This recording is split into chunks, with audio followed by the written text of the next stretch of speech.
Welcome to Match Pack, your weekly statistical guide ahead of a full weekend of Premier League action. After 90 games, Manchester City have opened up a 5-point gap at the top of the table. 236 goals have now been scored. Manchester United and Tottenham Hotspur, who face each other this weekend, account for 17% of that total. Liverpool's 4-1 defeat at Wembley means the Reds have now conceded 1,002 goals in the Premier League, making them the sixth club to have reached the 1,000 mark. And we've seen a third managerial departure of the season. Following a fifth defeat in 9 matches, Everton have parted company with Ronald Koeman.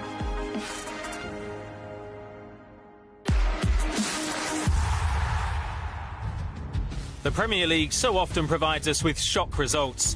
This season, though, none have been more surprising than Huddersfield Town beating Manchester United last weekend. Jose Mourinho's men suffering their first league defeat of the season to fall 5 points adrift of their City rivals. Spurs have finally clicked at Wembley. They followed up a nervy 1-0 win over Bournemouth with a scintillating display against top 4 rivals Liverpool. Their form on the road remains impressive. They've currently 4 wins from 4 this campaign and boast the enviable record of scoring 25 goals in their past 6 away games. Old Trafford, though, hasn't been a happy hunting ground for Mauricio Pochettino, a stadium where Spurs have lost 3 in a row without scoring. And as United boast a 100% home record so far this season, Saturday promises to be tough for Tottenham. It's a big test for Spurs, this one, because a lot of plaudits came their way after the result they had at the Bernabeu, and the Bernabeu and Old Trafford are probably similar type historical stadiums where you need to be at the top of your game, you need to show no fear. One match-up to keep a keen eye on is the battle of 2 supreme goal scorers. Romelu Lukaku and Harry Kane are in red-hot form. The Belgian has 7 goals this season, one behind Kane's tally. Over the long term, Lukaku's got a higher number of Premier League goals to his name, but from 70 matches more than Kane, who's netted 86 league goals in just 125 appearances, an average of 0.7 goals per game. It's difficult to separate them both, really. Last season they were neck and neck. This season again, Kane obviously has gone on to another level, but so too has Romelu Lukaku. I think there was a lot of question marks against him when he signed for the big price tag from Everton. Can he do it in the big games? I still think he's got to answer some of those questions, but he's took to playing for Manchester United like a duck to water. With a league-high 18 clean sheets in 2017, United are proving a tough nut to crack. The form of shot-stopper David De Gea has been key. The Spaniards kept more clean sheets and boasts a better save percentage than any goalkeeper who's played at least 15 games since the turn of the year. Well, last season I thought he was the best goalkeeper in the Premier League. This season, I think he's the best goalkeeper in Europe. He keeps getting better and better. From the lad that was signed from Atletico Madrid, every season he's shown a vast improvement, and now he looks the complete goalkeeper. We've got some good goalkeepers now in the Premier League, Courtois, Lloris, but David De Gea is now up there, if not better than, say, Manuel Neuer, who's been the best keeper in the world for the last 4 or 5 years. The sale of Kyle Walker and an injury for Danny Rose meant the fullback position at Spurs was a hot topic ahead of the new campaign. But a new duo has emerged with plenty of attacking flair. In the league, Ben Davies, who's only started 6 games this season, and Kieran Trippier have created 16 and 14 chances respectively. That's more than any other defenders in the division, as is their total of 6 assists between them. Trippier, he showed us at the end of last season that he's willing to make the step up and replace Kyle Walker. Ben Davies has stepped up magnificently. His performance levels have risen. And the system that Spurs play, they play a lot of players in midfield, narrow, so it's up to the fullbacks to get forward, and Davies and Trippier have done a fantastic job. So will United bounce back from their Huddersfield horror show, or will Pochettino finally halt his Old Trafford hoodoo?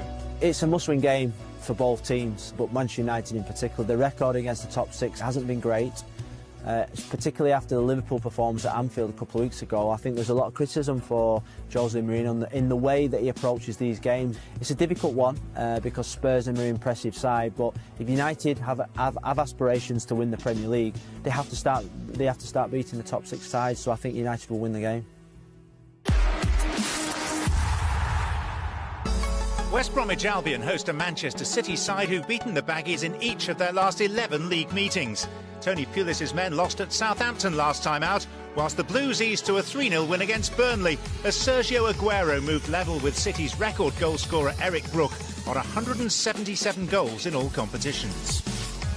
West Brom have picked up just 2 points from their last 3 games, and their ball retention has been equally underwhelming.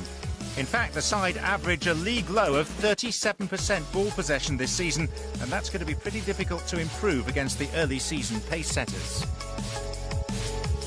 Pep Guardiola has now won 31 of his 47 league matches as City boss.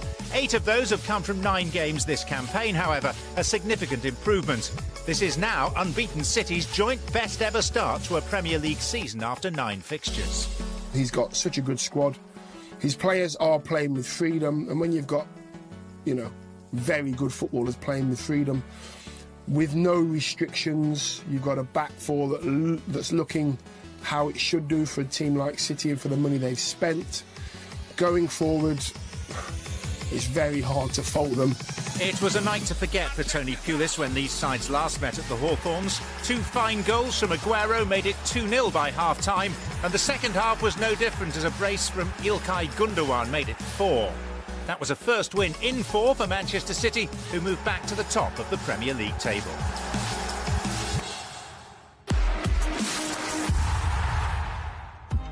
Andrew Sermon's opener against Stoke City was the midfielder's second goal in his last 5 matches. That followed a neatly taken effort against Brighton and Hove Albion in the Cherries' only other win this campaign. Remarkably, the 31-year-old hadn't scored in any of his previous 68 Premier League appearances. Eddie Howe's side remained 19th, but that first away victory moved them to within 1 point of the 4 sides above them. At home, they've improved too. After losing both their opening fixtures at the Vitality Stadium, Bournemouth have since picked up 4 points from their last 2 games on their own ground. With Chelsea trailing 2-1 at home to Watford last time out, Michy Batshuayi entered the fray to score twice for the Blues as they avoided a 3rd straight league defeat. Since the Belgian joined in August 2016, he's netted 6 goals as a substitute. In that time, only Arsenal's Olivier Giroud's had more of an impact coming off the bench. Until the shock defeat at Crystal Palace in match week 8, Antonio Conte's side had been imperious on the road, winning 3 out of 3. But that poor performance, combined with an unconvincing first hour against Watford, suggests that Chelsea are vulnerable. Good news for Howe and Bournemouth as they look for encouragement ahead of a difficult fixture.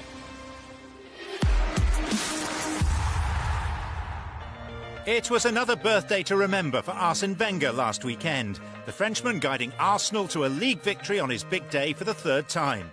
Disappointment for Swansea City, though, who fell to a 4th home league loss in 5 this term against then managerless Leicester City. But Paul Clement's men will be full of optimism this week at a ground where they've seen plenty of joy in recent years. The Swans' 3 wins at the Emirates Stadium have all come during their last 5 Premier League visits. Only Chelsea have enjoyed more league successes against the Gunners at the venue.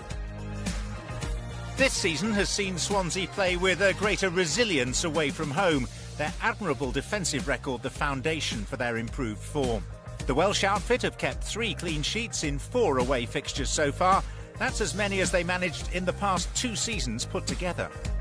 When you're playing at home, Swansea have got to attack a bit more. I think teams when at home they always attack a little bit more, and Swansea can go away from home and set up shop and try not to concede goals and get forward when they can, a bit of counter-attacking. So maybe it does suit them, because maybe they attack too much when they're at home, so going away from home they set up a lot differently. They'll have to contend with the Gunners' equally impressive home record, however. Arsene Wenger has led his team to 9 consecutive league victories at the Emirates. Should they win this fixture, it'll be the first time since 2005 that he's guided his team to 10 home wins in a row. Arsenal winning a lot of their home games is a massive key for them. I think they've been quite inconsistent in the way they played, so their home record has to stay on form, especially if they want to make it into the Champions League at the end of the season. You have to go back to 2002 for the last time that Arsenal lost a home league game in October. Dwight Yorke's goal saw Blackburn Rovers leave Highbury as 2-1 victors. Since then, the North London side have played 27 times in the month, winning 22 of those, including a 3-2 victory over Swansea last year. The Swans' resolute defensive performances have been complemented by some inspired displays by goalkeeper Łukasz Fabianski. The Pole has been a rock this season. He's made the most saves of any stopper and has the third highest save percentage in the league.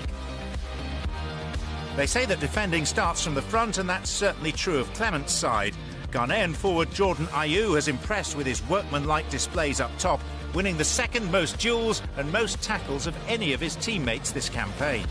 He was massive for Swansea. He's attacking-wise really good, really quick, direct, and obviously he's worked really, really hard this season, you know, up and down. And I think he's one of them players that is so good for Swansea that if he was out of the team, then they definitely struggle. Mesut Ozil enjoyed a resurgence of sorts at Goodison Park last weekend. The German, who's struggled to live up to his usual high standards this year, picked up his first assist of the season in the 5-2 win.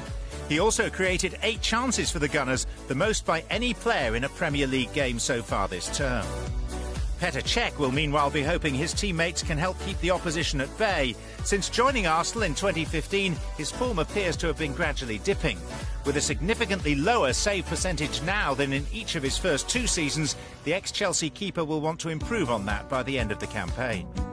Right, Petr Cech, he's a great shot stopper. You know, he tells the defence what he wants from them. You know, he can be very loud, and you know, he can also take the pressure off if a cross is coming in from corners and things. He's quite happy to come out and collect it. So the big question, can Wenger's men shut out the Swans at the Emirates? It's going to be a tough game. You know, Swansea have always done well there, but I fancy Arsenal. You know, they need to step up. You know, they're a few points adrift, so you know, I fancy Arsenal. Liverpool's crushing defeat at Wembley made it just 1 win in their last 6 matches. A run of form that's dropped Jurgen Klopp's side from 2nd to 9th. Despite drawing a blank in their last home game, the Reds are always a threat going forward. Their 168 shots so far this campaign is a figure beaten only by the league leaders Manchester City. It's the team's fallibility at the back which will be giving Klopp sleepless nights. The 16 goals they've conceded is their worst record after 9 top-flight games since 1964. At Anfield, though, it's been a different story, where they've conceded just once. And the 6 shots on target they've faced on home turf is the joint fewest in the league. Standing opposite Klopp in the dugout will be his closest friend, David Wagner, buoyed by Huddersfield Town's first win in 7 against Manchester United, no less. Their first league victory over United in 65 years. That result achieved with just 22% possession. No other team this season has won while seeing so little of the ball. The Terriers had been finding goals hard to come by, but strikes from Aaron Moy and Laurent Depoitre ended a run of 3 matches without scoring. Now they've got a taste for making history, Town might like to know that a win on Saturday would be their first top-flight success at Anfield since 1954. Now Wagner would enjoy that, even if it would leave his best buddy Klopp facing more awkward questions. Our Match Pack question this week focuses on Manchester United and Tottenham Hotspur. We want to know who the only 2 managers are to have led Spurs to a Premier League win at Old Trafford. The answer is coming up.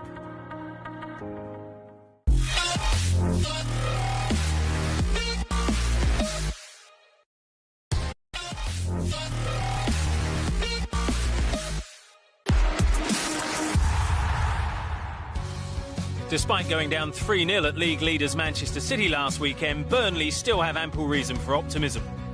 After 9 games, the Clarets are in 8th position, the highest they've been at this stage of a Premier League campaign under Sean Dyche.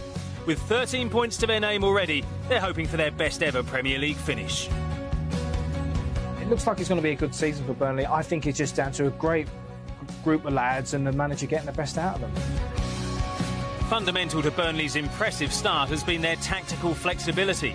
In their final 9 games last season, they picked up 2 wins and lost 5 times using just 1 formation. By contrast, this season they've already had 3 different starting formations and an impressive improvement, conceding fewer goals and taking more points. Burnley's performances so far have made Dyche one of the country's most coveted managers, and he'll have plenty of chances yet to spring more tactical surprises. Modern managers have to be adaptive, they have to be organic and change season on season. And not only season on season, but it's game by game, looking at your opponents, looking at their formations, and even in game changing systems. While the manager has varied his starting formations, he doesn't change his lineup too often. Only 17 different men have featured for the Clarets this season, the fewest across the entire division.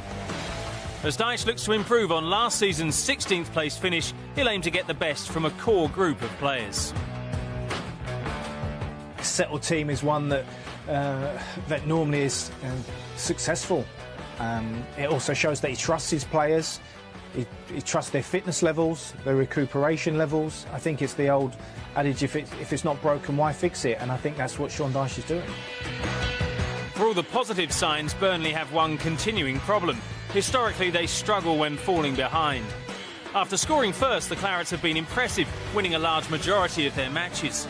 In stark contrast, when trailing, they're yet to claw back a victory in 44 attempts under Dyche.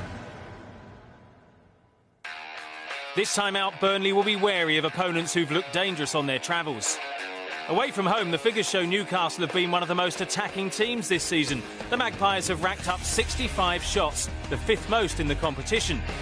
That's certainly a trend manager Rafa Benitez would like to continue on Monday night.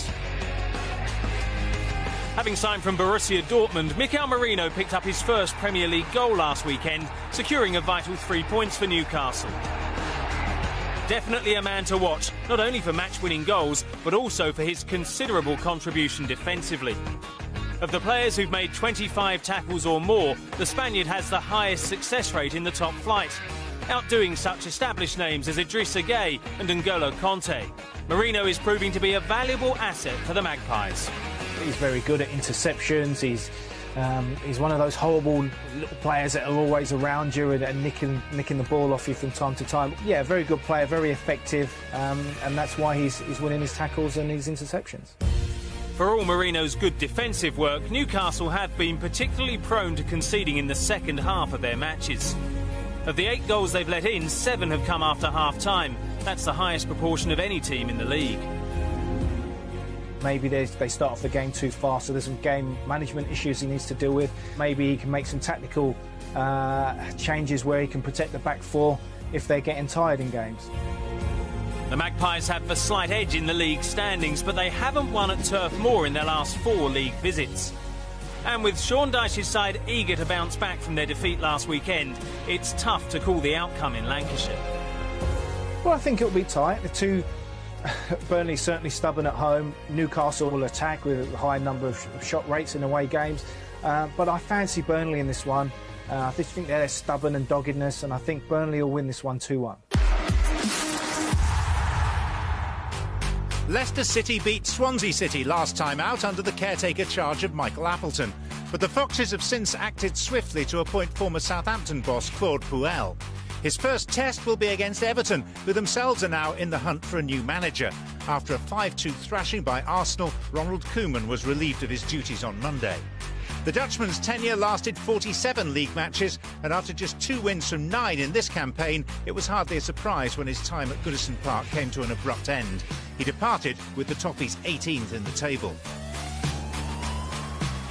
Unfortunately, when you're in a position of strength, like Koeman was at Everton, you have to get results. You have to have the players on side with you. There's got to be harmony in the dressing room. You've got to have everybody pulling the same way, and it hasn't been working. And I think when the results go wrong for you week after week after week, you've got to find it hard to keep your job. One man who'll be looking to impress his new boss is Riyad Mahrez. The Algerian was sublime in the Foxes' title-winning season, scoring 17 times. Since then, though, he's only scored 7 league goals, a mere 12% of Leicester's tally in the last 2 campaigns. It was an historic day when these two met at the King Power Stadium in May 2016. Jamie Vardy scored either side of a strike from Leicester City's current longest-serving player, Andy King. The champions comfortably beat Everton by 3-1 before being presented with their first Premier League trophy.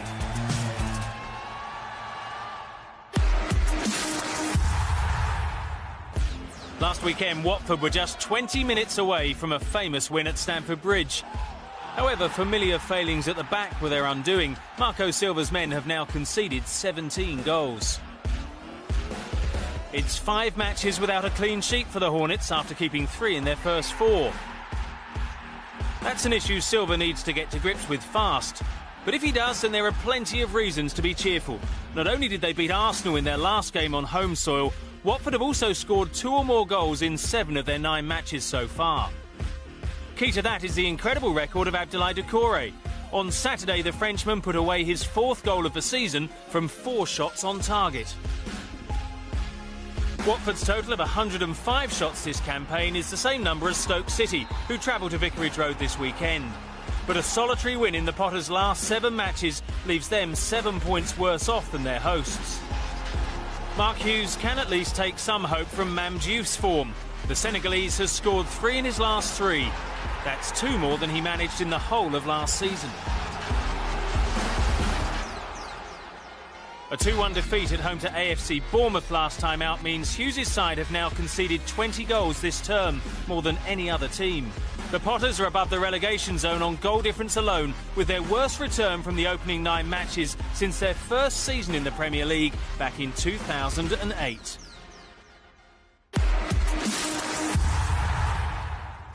At the heart of Brighton and Hove Albion's success this season has been central defender Shane Duffy. The Irishman, who last featured in the Premier League in 2012 with Everton, has adapted swiftly. He made 8 headed clearances in the 3-0 win at West Ham, and his 62 so far this season is the most in the division. That victory was the Seagulls' first on the road in the Premier League. This weekend, they'll be looking to further improve on their already impressive home form. Since losing to Manchester City on the opening day, Chris Hughton's men have taken 7 points from 3 matches and were only denied a win against Everton by a late Wayne Rooney penalty. There was no doubting who stole the show at St Mary's last time out. Sofiane Boufal's stunning goal of the season contender was the first he'd scored in his last 23 Premier League appearances. That was enough to earn Southampton a valuable 3 points against a stubborn West Bromwich Albion defence. Boufal will be hoping that he's now earned himself a second league start of the season. Finding the net has been the Saints' biggest struggle under Mauricio Pellegrino. They've scored just 8 times, but their form has been good enough to see them climb into the top half of the table, where they currently sit just 1 point ahead of their South Coast rivals. Earlier we asked who are the only 2 managers to have led Tottenham Hotspur to a Premier League victory at Old Trafford. The answer, Andre Villas-Boas and Tim Sherwood. In 2012, AVB recorded Spurs' first Premier League win at Manchester United, and the following season, Sherwood repeated the trick. Crystal Palace couldn't maintain the momentum created by beating Chelsea in match week 8. A defeat away at Newcastle United last weekend left them rooted to the foot of the Premier League. Meanwhile, West Ham United's dismal start to the season continued as they were thrashed 3-0 by Brighton and Hove Albion at the London Stadium. An impressive win at Tottenham in the League Cup on Wednesday offers some hope, but in the Premier League this season the Hammers have covered the least distance and completed a lower percentage of dribbles than any other team, only 42%. With just 2 wins from 9 in the competition, the Hammers are facing a whole host of problems. Lack of direction, body language is really poor if you're watching from a fan's point of view, and they've got no confidence. So whatever they try at the moment is not working for them. So I'm not surprised that they're low in all the stats. What they have to do is get back to basics, get the ball up to Big Andy Carroll after his ban, and keep things simple. Keep complicating it, you'll keep doing things wrong. Roy Hodgson recalled Julian Speroni for the win over Chelsea with Wayne Hennessy injured. The veteran retained his place ahead of the fit-again Welsh stopper against Newcastle. Although he couldn't prevent a loss, he still averages a superior save percentage to his teammate. When these 2 sides met at the London Stadium last season, Sofiane Feghouli put the hosts ahead from close range before Andy Carroll stole the show with a memorable, stunning volley to make it 2. Manuel Lanzini then sealed the win for the Hammers late on.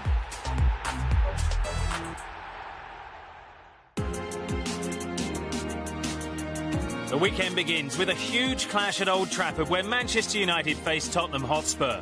Managerial friends turn foes. Liverpool host Huddersfield.